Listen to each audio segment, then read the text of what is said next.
et bienvenue dans cette nouvelle review comics sur Batman tome 5, L'An 0, deuxième partie, comics de 240 pages qui comprend les numéros 25 à 27 ainsi que les numéros 29 à 33 de la série Batman New 52. Il n'y a pas le numéro 28 tout simplement parce que c'est un numéro teaser à la future série hebdomadaire Batman Eternal, donc ça aurait été vraiment plutôt illogique de le mettre dans le tome 5, donc sur la deuxième partie de L'An 0. Au niveau de l'équipe créative, on retrouve les scénaristes le scénariste et le dessinateur habituel sur la série Batman New 52, à savoir Scott Snyder au scénario et Greg Capullo pour les dessins. Je commence par vous resituer un peu l'histoire sans trop vous en dire comme d'habitude pour que vous ayez un max de surprises. Après avoir affronté le gang de Red Hood, Batman doit faire face au Riddler qui a semé un blackout total sur la ville de Gotham City alors qu'un ouragan menace de frapper Gotham City. Et pendant ce temps, un nouveau criminel sévit à Gotham, un certain Docteur Lamort qui s'en prend à différents chercheurs de Wayne Enterprise. Donc Batman doit essayer aussi, en plus de contrer le blackout du Riddler, il doit essayer de résoudre cette enquête, alors que bon, la police est bien évidemment contre la présence de Batman et va tout faire pour qu'il ne puisse pas rendre sa justice. Pendant que Gordon, lui, par contre, est accepte plutôt l'aide, trouve que l'aide de Batman est la bienvenue, et donc va essayer de se rapprocher de lui et de pouvoir l'aider tout simplement dans son enquête. Moi, franchement, j'ai vraiment adoré le scénario écrit par Scott Snyder dans cette seconde partie de The Warrior. J'avais adoré la première partie de toute façon, là-dessus il n'y a pas vraiment de surprise, j'ai vraiment été complètement conquis par ce deuxième tome de l'an 0, donc ces deux autres parties, parce que bon, il a séparé The Warrior en trois parties, Cité secrète qu'on avait dans le tome 4 et Cité sauvage et Sombre Cité qu'on a dans les deux parties qu'on a dans ce tome là. Donc moi j'ai vraiment complètement été emballé par le scénario de ces deux autres parties. Snyder continue à on va dire revisiter les origines du Chevalier Noir, donc en se permettant de changer certaines choses, en faisant certaines prises de risques, surtout au niveau de la caractérisation des personnages, et au niveau de la relation de certains personnages, en particulier Batman, enfin Bruce Wayne et Gordon, où on a apparemment un passé plutôt énigmatique sur Gordon qui apparemment cacherait des choses qui se sont passées lorsque Bruce Wayne était encore enfant. Donc là-dessus c'est vraiment un élément qui m'a beaucoup plu personnellement, ça permet vraiment de se différencier par exemple de Year One, etc. Et je trouve que Snyder fait ça vraiment très très bien. Il y a aussi la relation Bruce Wayne-Alfred qui est plutôt différente, même si elle quand même tend vers l'amélioration dans ce tome 5. Où on retrouve quand même des personnages qui vont s'entraider, etc. Et franchement, ces relations vont donner lieu bien souvent à des dialogues absolument géniaux, en particulier un dans le 27 que j'ai beaucoup aimé avec Alfred, qui est vraiment qui a souvent raison de toute façon dans l'an 0 et qui vraiment essaye de faire prendre conscience à Bruce Wayne que Batman qui va pas y arriver tout seul, que vraiment il doit mettre un peu son ego de côté et accepter l'aide qu'on peut lui offrir, donc à savoir Gordon, même si il a des problèmes avec lui, etc. Il faut vraiment que il accepte son aide parce que Batman n'y arrivera pas tout seul, etc. Et il va se faire plus de mal qu'autre chose en faisant ça. Et donc moi, ça là-dessus, c'est un point qui m'a beaucoup plu. Ensuite, l'écriture sur les personnages, autres que Batman, Alfred, etc., qui m'ont beaucoup plu, et leur évolution au fil des numéros, etc., qu'on voit vraiment avec un Bruce Wayne qui va de plus en plus s'assagir, même si on est loin encore du Batman qu'on retrouve dans Death of the Family et tout, on a vraiment un Batman qui va de plus en plus prendre conscience, etc., de son combat et comprendre que, encore une fois, il n'y arrivera pas seul. Et donc c'est le début de l'entraide entre Batman, Gordon et tout ça. Enfin bref, ça c'est un point qui m'a énormément plu. Au-delà de ces personnages, on a aussi le Riddler qui a été écrit vraiment d'une main de maître de la part de Snyder. Je m'incline complètement. Il a écrit à la perfection le Joker et là il remet le couvert avec le Riddler. C'est absolument impeccable selon moi. Les énigmes, etc., qu'il nous met, il nous tient en haleine tout le long du comics, etc. L'énigme finale sur la position du Riddler, j'ai trouvé la résolution géniale, c'était là sous nos yeux, enfin bref, c'est excellent. C'est ça vraiment aussi que j'aime beaucoup avec Snyder, c'est que la construction de ses arcs, etc., la façon dont il écrit ses histoires, c'est souvent des choses où il nous laisse les informations comme ça, où il nous met des trucs, des pages où on voit pas trop où en venir, et puis d'un seul coup tout prend sens, et là franchement moi je dis à chaque fois bah, chapeau quoi, c'est vraiment génial. Il y a en particulier le numéro 29 avec donc la conclusion de Sombre Cité que j'ai adoré, qui est beaucoup comme ça, qui vraiment nous assemble beaucoup de pages, etc. Qui mettait en scène au début et qu'on voyait pas trop en venir, et moi j'ai vraiment adoré sur ce point là. Donc, encore une fois, moi, le Riddler, j'ai trouvé ça impeccable, et la construction de son arc est vraiment aussi très très forte. J'ai trouvé ça, comme d'habitude, vraiment très très bon. Le tournant que prend l'arc avec Cité Sauvage me plaît aussi énormément, bien qu'il se rapproche quand même, c'est vrai, pas mal de... Beaucoup de gens ont fait la comparaison avec Dark Knight Rises, il y a quand même pas mal d'idées qui se ressemblent, etc. Ça se différencie quand même, et moi, ça m'a pas empêché de prendre mon pied avec cette seconde partie, enfin cette troisième partie de The Warrior, donc Cité Sauvage. J'ai beaucoup aimé ce nouveau statu quo, etc. Comment Snyder s'en sert et tout. C'est vraiment très très bon. Et puis ce qui est très fort, c'est qu'à partir de là, j'ai trouvé qu'il y a une tension absolument dingue que Snyder va maintenir du numéro 30 à 33. Et vraiment, j'ai trouvé ça impeccable à ce niveau-là. On est vraiment tenu, on est vraiment tenu en haleine du début à la fin avec Cité Sauvage. Donc vraiment impeccable de ce point de vue-là. Snyder vraiment sait, on va dire, maintenir son public, etc. Donc, moi, j'aurais pas grand-chose à dire de plus que ça. L'histoire racontée est selon moi excellente. Snyder ose des choses, etc. qui sont vraiment pour moi réussies. On a une histoire vraiment racontée très très bien de sa part, avec vraiment à chaque fois des twists vraiment très bien foutus de sa part, comme d'habitude. Les personnages sont très bien écrits. Donc vraiment, je sais pas quoi dire de plus, à part que c'est vraiment génial.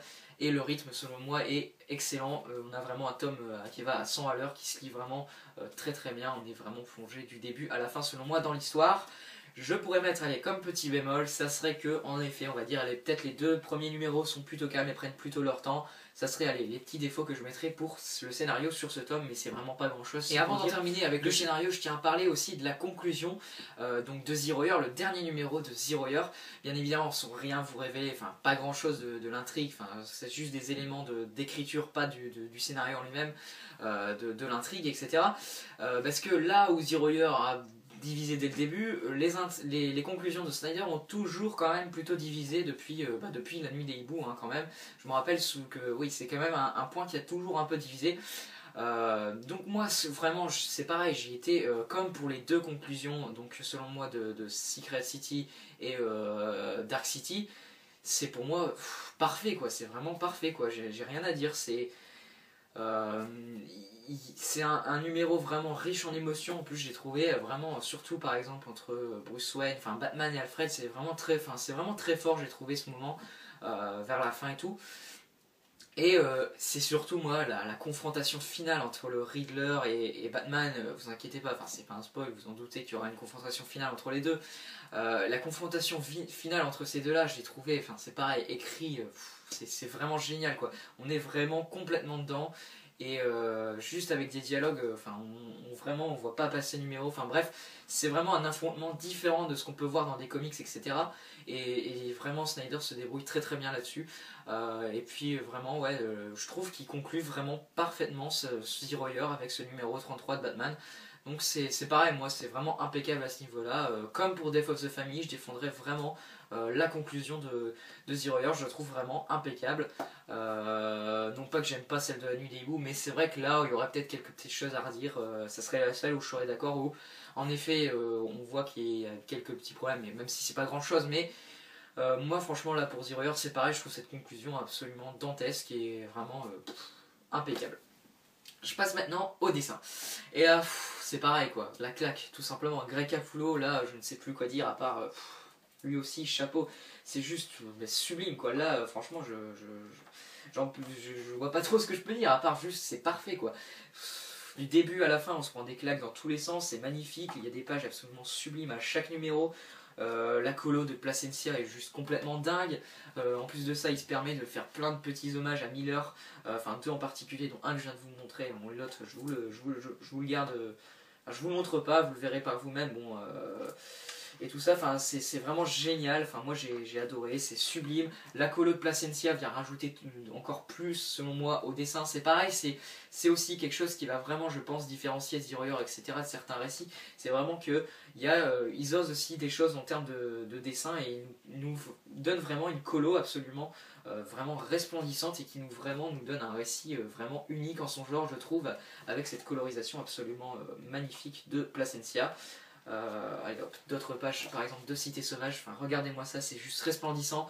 La dernière page, oh là là là là, cette page là je la trouve sublime. Je vais pas vous la montrer parce que c'est la dernière page, même si elle spoil en rien l'intrigue, je vous garde la surprise, vous inquiétez pas. Mais cette dernière page c'est juste de l'art à l'état pur, c'est grandiose, voilà. Capullo, moi, et là j'arrive vraiment à un point où je sais plus quoi dire à part que c'est sublime, quoi. J'ai vraiment rien à dire, c'est parfait. Donc moi vraiment ce dessinateur je le trouve juste, faut vraiment qu'il arrête, quoi, parce que là moi chaque fois je perds la tête moi avec ces numéros, c'est juste hallucinant, quoi. C'est parfait, quoi, parfait, j'ai rien à dire. Donc moi j'ai qu'une chose à dire à Capullo, vraiment c'est vraiment un maître en ce qui concerne les dessins de Batman. Il a vraiment, je pense, réussi à marquer le personnage avec ses dessins, ça il est certain.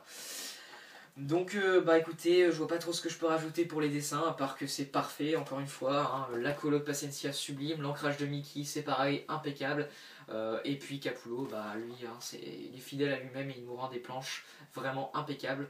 Donc pour moi tous les numéros se valent en termes de dessin, c'est vraiment parfait du début à la fin. Vous allez vraiment prendre une claque dans tous les sens avec Capullo, croyez-moi. Donc bah écoutez, je vais faire maintenant un petit bilan pour Zeroer. Parce que bon là j'ai parlé vraiment exclusivement du tome 5, mais bon j'ai quand même parlé de l'arc dans sa globalité. Pour moi le pari est largement remporté par ces deux auteurs. Ils ont réussi vraiment à nous redonner d'excellentes nouvelles origines du Chevalier Noir, à les moderniser, en apportant des choses au mythe, etc. En certes modifiant des choses, etc. Tout en respectant le travail que Miller a fait avec Year One, etc. Et c'est ça qu'il faut vraiment souligner. Moi je ne suis pas d'accord, il n'y a aucun non-respect de ce que fait Miller avec son Year One. Snyder ne fait pas de déshonneur à ce niveau-là. Moi j'ai trouvé que c'était vraiment très honnête à ce niveau-là. Donc il n'y a rien à dire, c'est impeccable à ce niveau-là. Donc vraiment pour moi le pari est largement remporté. Maintenant c'est clair, on peut se demander est-ce que Zeroer va marquer autant que Year One. Je sais pas, je le souhaite vraiment parce que pour moi c'est un récit qui le mérite amplement, qui m'a vraiment plu du début à la fin, qui m'a vraiment... c'est un gros coup de cœur pour moi, donc moi je pense vraiment qu'il le mérite et c'est vraiment, vraiment un petit chef-d'œuvre ce Zeroer je pense. Mais après c'est clair que je pense pas qu'il aura la même aura qu'un Year One parce que bon... Year One met quand même plutôt tout le monde d'accord en termes de sa qualité. Donc voilà, par contre Zeroer, il est clair qu'il a quand même pas mal divisé. Donc je sais pas si c'est clair que on va dire qu'il mettra tout le monde d'accord dans quelques années, etc. Je sais pas, on verra bien, j'en sais rien, franchement j'en sais rien, seul le temps nous le dira, j'ai envie de dire. Moi j'espère vraiment qu'on en reparlera encore et que c'est un récit qui marquera l'histoire du personnage. Je pense que vraiment Zeroer... oui, je pense vraiment qu'il va le marquer. Après, dans quelle mesure, je sais pas. Encore une fois, seul le temps nous le dira, on verra bien. Donc voilà, moi vraiment, c'est un gros coup de cœur, ce Batman Zeroer. J'ai vraiment été complètement conquis du début à la fin. Voilà, je sais pas quoi dire, c'est vraiment sublime, quoi. Sublime, sublime. Donc je tiens vraiment, vraiment à défendre cette équipe créative qui ont vraiment, pour moi, fait un boulot absolument remarquable avec ce Zeroer.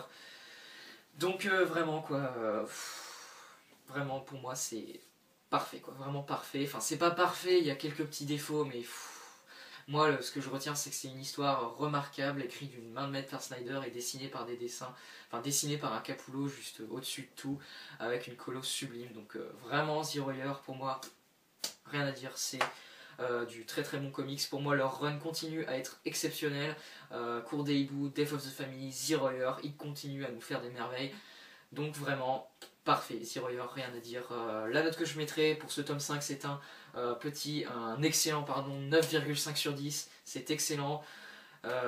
Donc vraiment pour moi il n'y a rien, il n'y a pas à hésiter. Jetez-vous sur ce tome 5, vous n'allez pas le regretter, c'est pour moi très très bon. Je pense vraiment, c'est pareil, c'est un comics qui plaira pas à tout le monde, c'est des origines qui plaira pas à tout le monde. C'est comme ça. Mais bon, bah écoutez, c'est tout. Mais en tout cas, moi, c'est mon ressenti, j'ai adoré. Et j'espère vraiment qu'un maximum de gens prendront vraiment leur pied comme je l'ai pris personnellement avec ce Zero Year. Donc vraiment, je vous le conseille absolument. Pour moi, ce n'est pas du tout une déception. Donc j'ai écouté, j'en ai fini pour cette review, j'en ai enfin fini avec Zero Year, j'arrête de vous saouler avec ça. Bon, même si je dis ça, mais en fait je vais encore en parler le mois prochain avec les kiosques, vu que ça continue en kiosque, donc je vais continuer à donner mon avis sur les numéros individuellement. Donc vraiment, voilà, moi j'ai adoré. Donc n'hésitez pas à donner votre avis sur les kiosques dans les commentaires. Sur les kiosques, qu'est-ce que je raconte, je mélange flou dans ma tête. Donc n'hésitez pas à donner votre avis sur le tome dans les commentaires, sur la conclusion de Zero Year, ce que vous en avez pensé dans sa globalité, etc. Je suis très curieux de savoir tout ça. Moi je vous dis à la prochaine pour la review comics sur Green Lantern tome 4 si tout se passe bien, mais normalement ça devrait pouvoir se faire. En attendant, prenez soin de vous, achetez Batman tome 5, lisez Zero Year, ça vaut le coup. Moi je vous dis à la prochaine, prenez soin de vous et à plus tout le monde.